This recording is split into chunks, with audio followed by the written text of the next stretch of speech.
Chapter 2, Segment 4 starts off with light adaptation, and the first example it provides is when entering from a dark room into bright light, our pupils will constrict to reduce the amount of light coming in. The next thought is the photic sneeze reflex, and Aristotle believed that the sun was solely responsible for making us sneeze. And then Bacon came along and proved Aristotle wrong by saying that when he went outside, the irritation from the sun through his eyes seeped into his nose, which caused him to sneeze. When entering a dark room from a bright light, the number of photons entering the eyes will be reduced by billions, and then eventually, after 30 minutes, we can see again. In figure 2.16, it shows a graph, and it basically explains that there's a change in the threshold from light intensity to detect peripheral spots. And if there's a high threshold, there's low sensitivity, and after 20 minutes, the threshold is reduced. As we continue further, it states that there are 4 visual systems to adjust illumination, and the first one mentioned is pupil size, and our pupil can vary from a factor of 4, so by factors of 4, so 2 millimeters in brightness and 8 in darkness. And the pupil dilation only counts for part of the visual system to adapt to light and dark conditions. The next, which is the second one, is photopigment regeneration.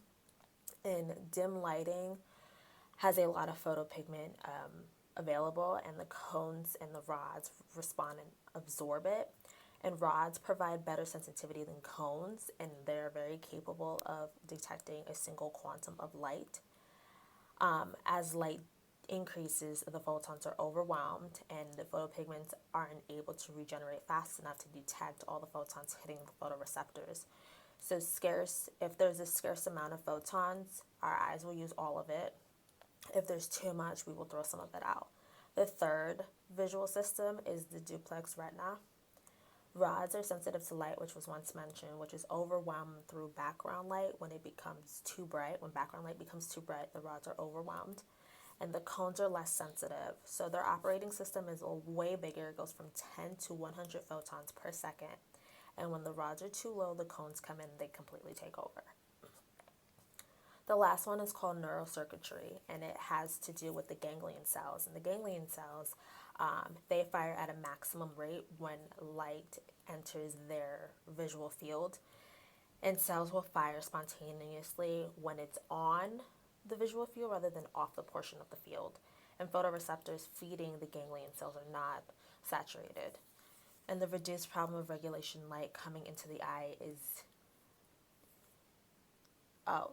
they reduce regulation coming into the eye by using different photoreceptors in different situations.